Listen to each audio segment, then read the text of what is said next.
It's interesting you asked, talk about chip seal do's and don'ts, and in a 30-minute period, almost is impossible. But so we're going to do a brush over, and I guess what I'd like to accomplish here a little bit is the do's, and part of that is do continue to keep this in your toolbox, and I hope I can open up the eyes of some of maybe the evolution of some of these binders and the importance. But when you look at, talking to Larry yesterday over some iced tea and whatnot, we were having a conversation about, the three components, when you're looking at between design, materials, and construction.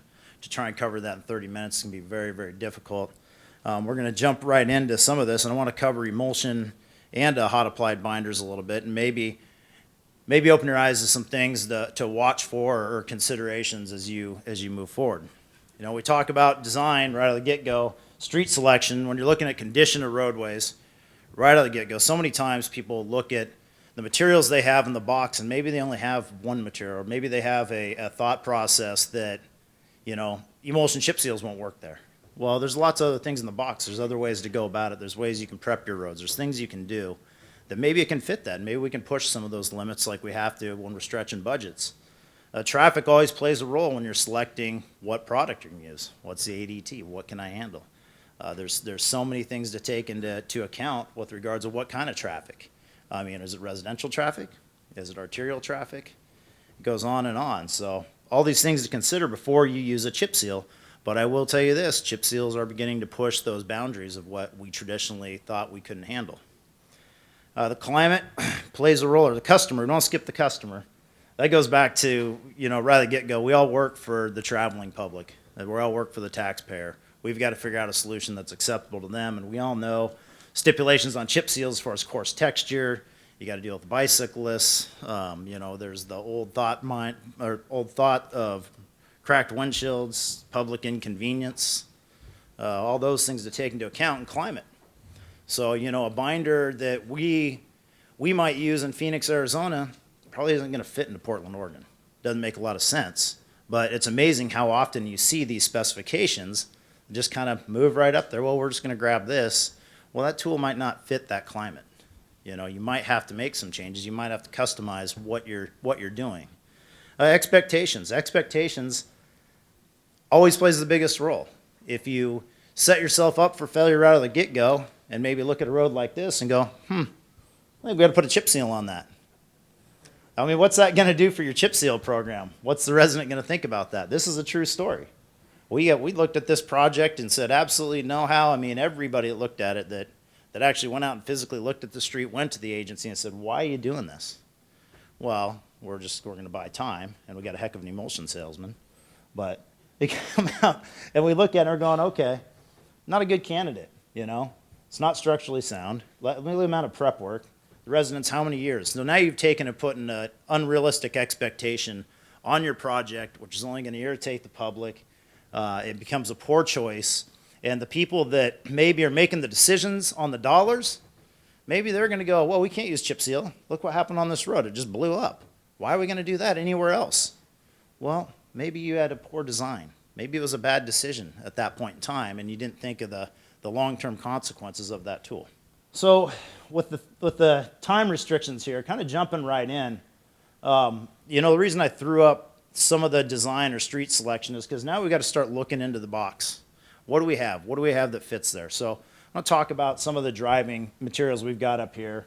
The CRS2P or PMCRS2H, you guys refer to it as CRS2P, same thing up here. There's now 3P. People are trying to get out ahead of it. It's kind of the workhorse, right? It's going to be the one that goes on the lower ADT. Go get it, use a 3/8 inch rock, use a 1/2 inch rock on it. It's probably the lowest cost, most readily available. You've got these PMREs now you're starting to see work their way into the Northwest. I know there's a manufacturer down in Medford for this product. It's rejuvenating emulsion. We'll talk a little more about that. The high floats, I just kind of skip over the CSS1H. And then the hot applieds, I'm talking about the terminally blended or field blended binders or asphalt rubber binders as well. So AC15P, got users out there. We're going to talk about that a little bit. We're also going to talk about a field blended asphalt rubber. So emulsions, I think one thing I found when I started getting out and talking to people is sometimes people are afraid to ask. They're like, well, I've got this PMCRS2H, I got this HFRST, I've got this PMRE. And sometimes I think we skip right over the nomenclature of what these things mean. And I think sometimes people don't want to ask, but it's very important when you're selecting products to understand what it is you're selecting and why you're selecting it. So this slide, I forgive you if you guys are all emulsion folks and you know what all this means. This might bore you, but I think it's worth a slide to put out there and talk about what it is, because it's the description of the material you're choosing. So C being the designation for cationic, which is pretty important. When you mix it with an anionic product, it's probably not going to go well in your truck. And I know there's a lot of in-house programs up here. HF indicates high float, RS, rapid set, MS, medium set, SS, slow set. Might seem very basic, but a lot of people, you'd be surprised, afraid to ask, but as you're selecting, you need to start considering these things when you go into it. Am I okay with a product that's slow setting? If I need to release it to traffic, maybe not. Maybe I want to look at a rapid set. So don't just go to the emulsion supplier and take a show, that looks good. I don't know what it means, but we'll take that. So think about it, because these guys make different products, and all this nomenclature means something. You know, then you see the numbers attached, 1 or 2. That's the emulsion viscosity, 1 being lower, you know. That plays a role. I can tell you, from a chip seal contractor standpoint, viscosity is important to us. We go out there and we're looking at different products, and we need a setup. We need to keep it clean on a curb line. There's a lot of reasons that we want a more viscous oil, and sometimes we get by with a less viscous. You know, like our fog seals, CSS 1H, no problem. That's going to work for us. It's nice and thin. But if we want a CRS 2P, that's a nice thicker binder, higher viscosity. That's what we're going to go for. H, when you see an H in there, indicates it's stiffer, harder emulsion residue. Something to think about. I know a lot of questions with Chris on polymers, either SBR or SBS. So you'll see the P in there. Big fan of polymer. Addition of polymers and other modifiers increases adhesion, service life, and the chance of success. I highly recommend getting polymer in your binders and chip sealing. So kind of going into construction as we move along here, at the end of the day, I mean, this seems like the easiest one. I'm not going to be real technical here, but if anybody has to manage a pavements program, right, the first thing is communicating with the public. And what's their perception? Because they're going to be the first one that gets your tool thrown out of the box. So it's important as you go through and build these programs up that you're having full communication with these guys. Use the media.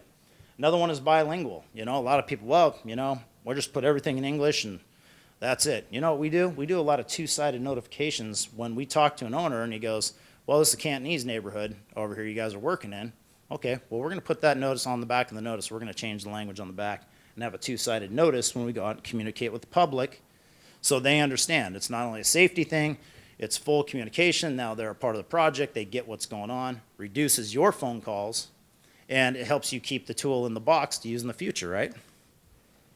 How many days of work? You know, if you're doing cape seals, you put a notification out there and you just go out and put a chip down, you know, and for those who don't know, cape seal's a chip with the slurry on top. All right, we're going to go chip this with a 3/8 or ½ inch rock in the neighborhood, and then we're going to come back a week later with the slurry. Well, you didn't tell the resident that. He's going to go, what the hell is this chip seal? And what is this coarse surface? Why are you leaving the road like this? So when you go through and have the notice that actually explains the whole process of work, you're that much further ahead of it. Hey, we're going to come back. We're going to put another coat over the top of it. It's going to be smooth. It'll go well. That gets rid of the guy on the corner who's nothing better to do but to go to his councilman buddy and say, hey, look how bad this road is, and then stir it up. Damages your program. The entire process, similar to communicating how many days. Some of that includes expectations, why you're doing it. Transit and garbage, when you're out, especially on an emulsion chip seal, if you're doing cul-de-sacs or something else and you didn't communicate either internally with your own forces or with the contractor, and they send trash pickup that day when you're in there chipping or the day right after, what's that going to do to your fresh chip seal?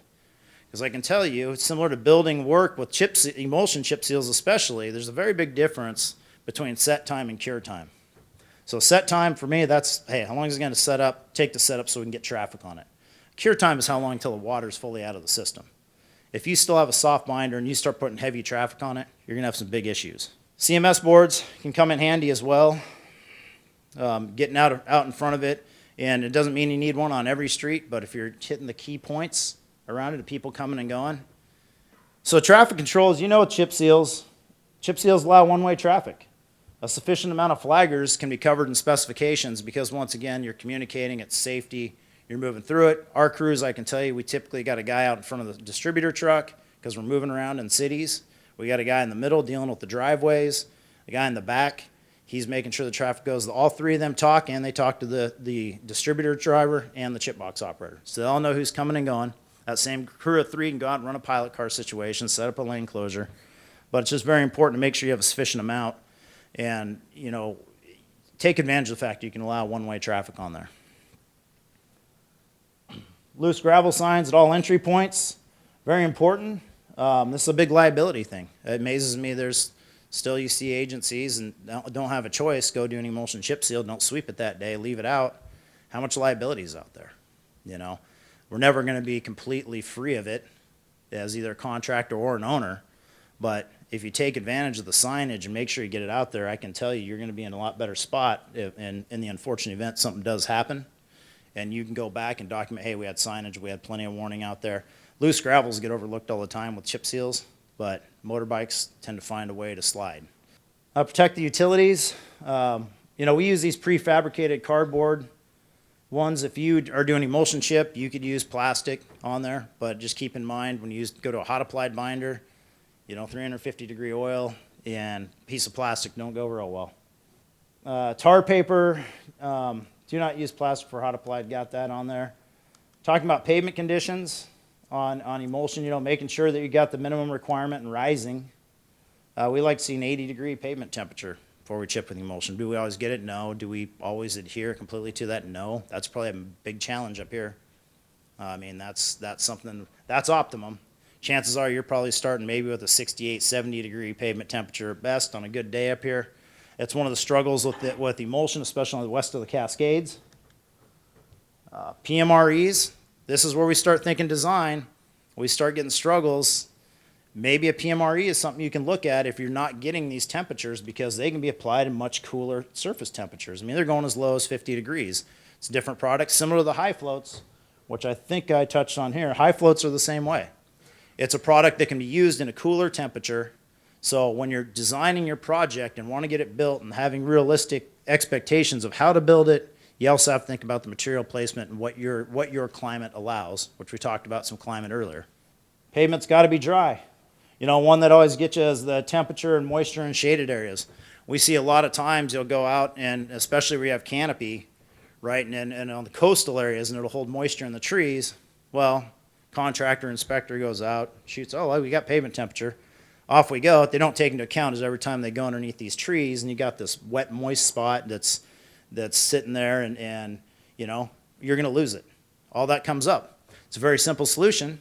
We carry the weed burners, the propane torches with us.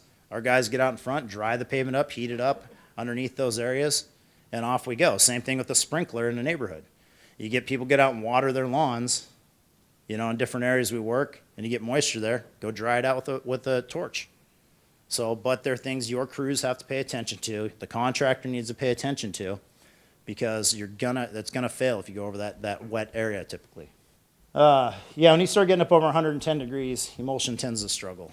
So the other one is most of you guys probably know this now, but it's amazing for years and years. It goes on, and a lot of agencies do their own dig outs, and then they come out with an emulsion chip seal program. They don't really communicate that. You get out, they don't fog seal it. What happens is you come through, and it just sucks that emulsion in when you're chipping, and you got quilt work everywhere with that. It's gone. So I always have to bring it back up. Most agencies have really gotten their arms around that. But if you're going to do any kind of prep work, whether you're contracting it out, when you're doing asphalt repairs, you need to make sure and put a fog seal over that. So that way you're not sucking up all your emulsion as you go through it.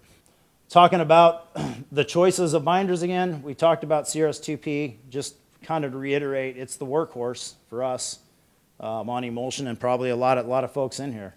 You know, low traffic volume, fair condition, low cost, readily available.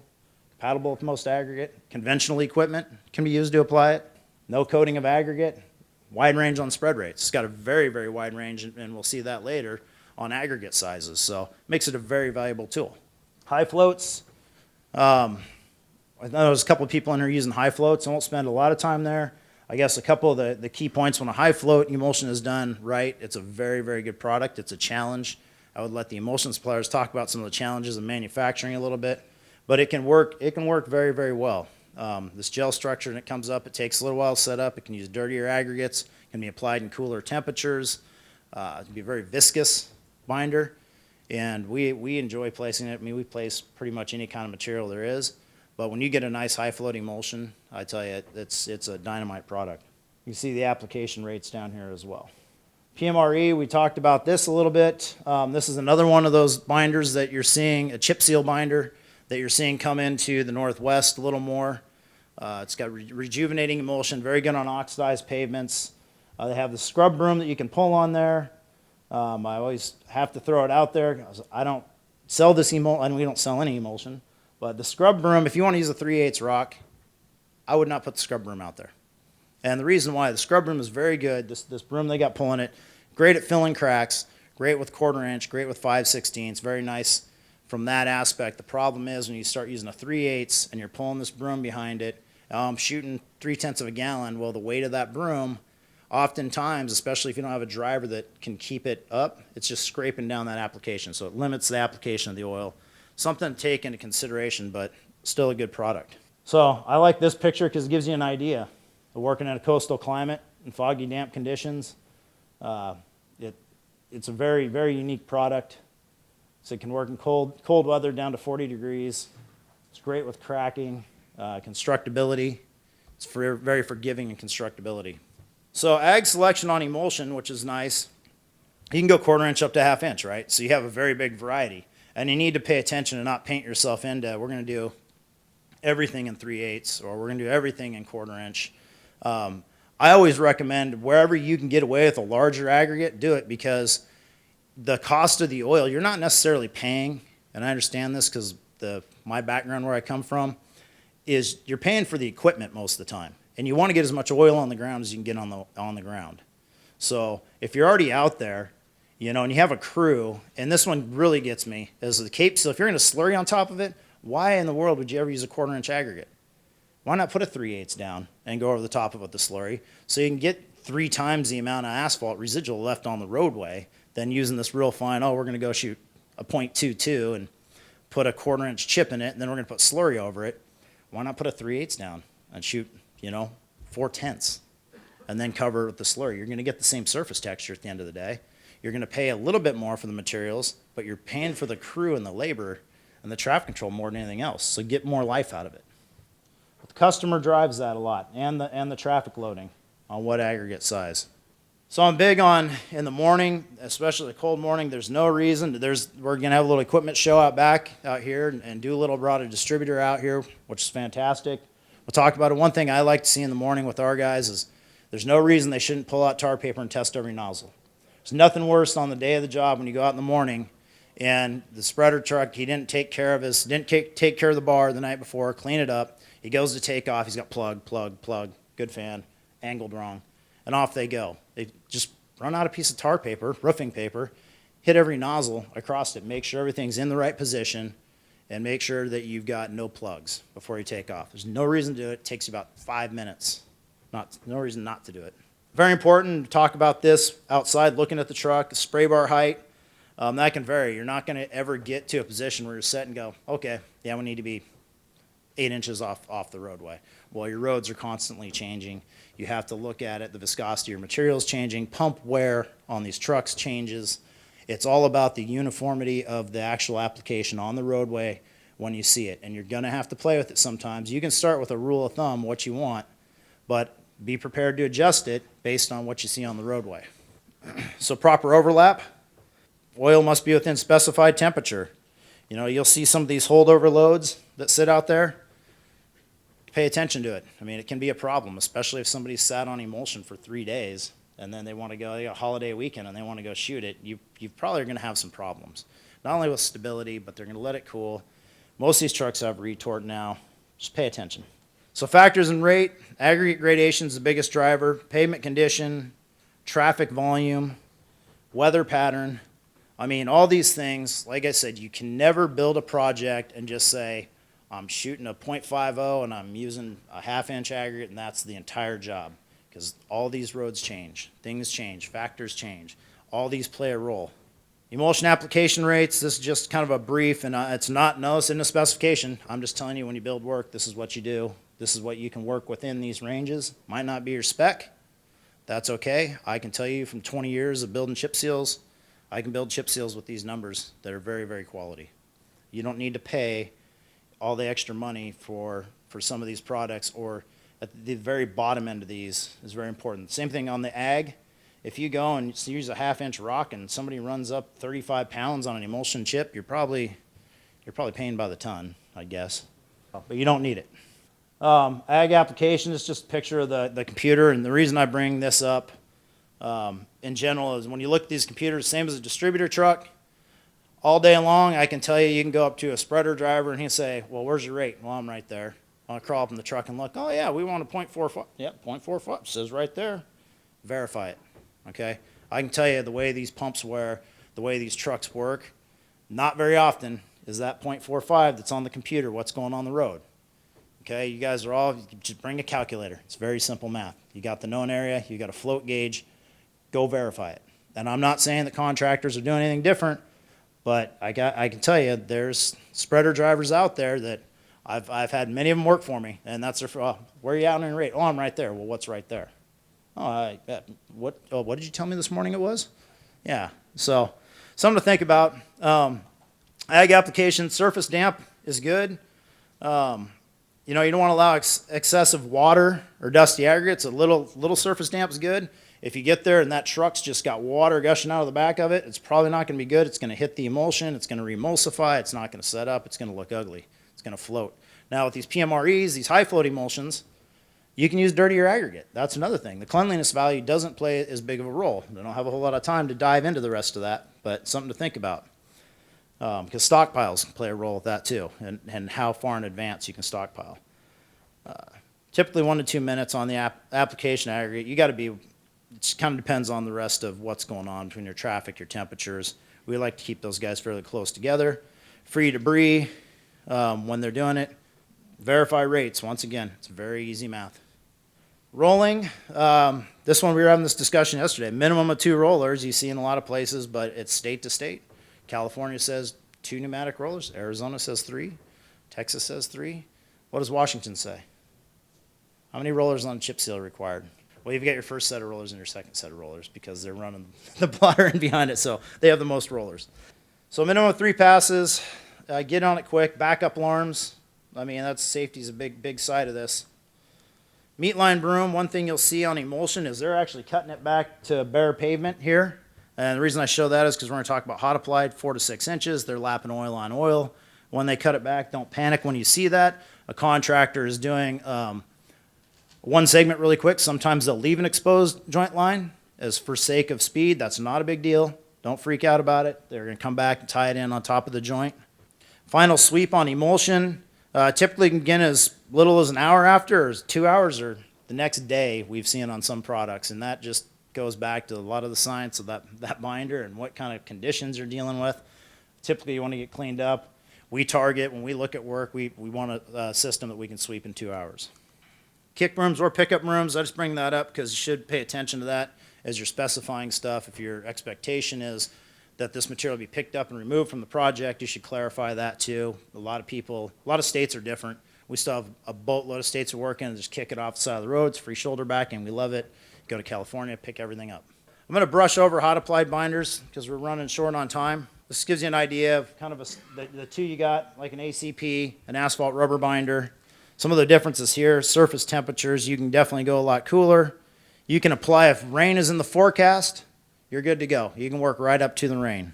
AC15P is terminally blended up here, available, I think Albina's making that. See your application rates, 3.2 to 4.0. There's no water in the system in any of these binders, so they're an immediate setup. You can work to rain. Very, very, very nice products. Use 3/8 to 1/2 inch. See the app temperatures are very high. That's very important.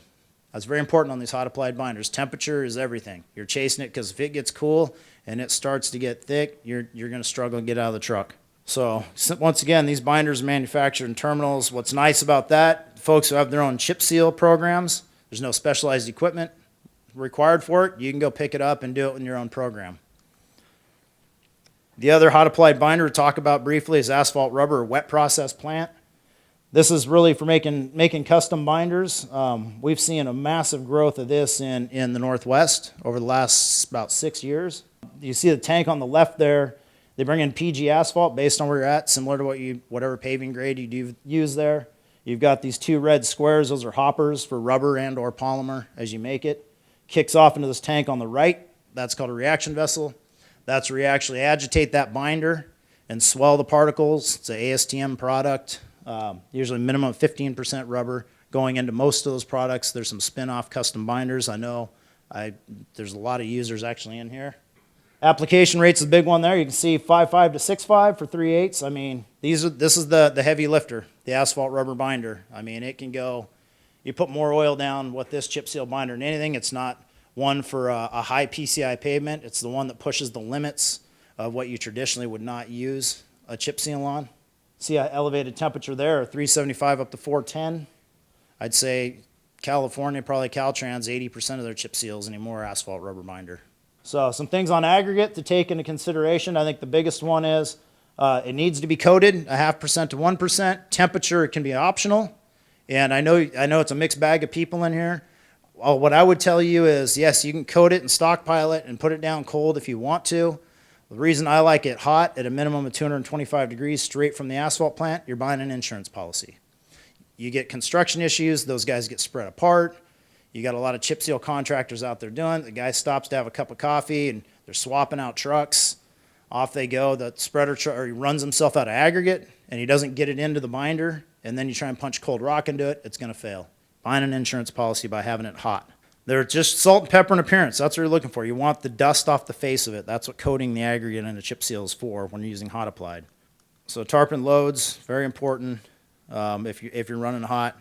Application of aggregate, you can see is higher. Talked about the distance. This is a big no-no. Introducing the baghouse fines in for a coated chip seal. We were actually able to work with, this was allowed with the DOT in the room. We were able to work with them and immediately change that spec to make sure that that was called out, that you cannot add baghouse fines. You'll see the joint, we talked about the one where you leave the exposed oil on emulsion. On hot applied, they're actually cutting it back 12 inches and getting about a 10 to 12 inch overlap over the top of it. So it's very, very different on that side of it because you can't cut that back and you're not going to leave exposed oil with your hot applied binder. 3 pneumatics at a minimum, 3 passes. Steel drum is optional. I like the steel drum, especially if you're going to deal with bike paths, neighborhoods. Just in general, I think it's fantastic. It's a little bit of a challenge if you're all over and the way you build your project, which is a whole nother presentation. But if you're in a neighborhood, I think it really helps, A, on retention, and it takes that proud stone and the sharp stone and rolls it over a little bit. And it's still a chip seal, but it is going to help you if you're dealing with a residential area. Best part is, everybody loves about it, you're sweeping it within 15 minutes. You'll see rollers, you'll see pickup rooms right behind them. Sorry to race through that. I can talk for about another 5 hours if you guys want to come find me later, because I do love this stuff. And with that, any questions? Do you have problems with getting crushed chips when you use the steel drum roller? We do in certain, and so for us, as much as we travel around, that's a great question. If you put it in your specifications or you use it in your program, based on, we've had some coastal aggregates that, yeah, they will crush. And what's nice using a coated, when we use a coated chip, it's very clear because you start seeing the white. And we would pull it off at that point in time. We typically know what suppliers you can and can't use a steel wheel with, but that's a very good point. Because if it crushes it, it becomes counterproductive. So the hardness is pretty important.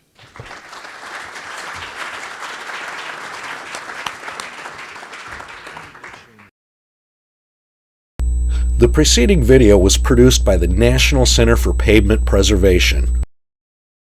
More information can be found at tsp2.org.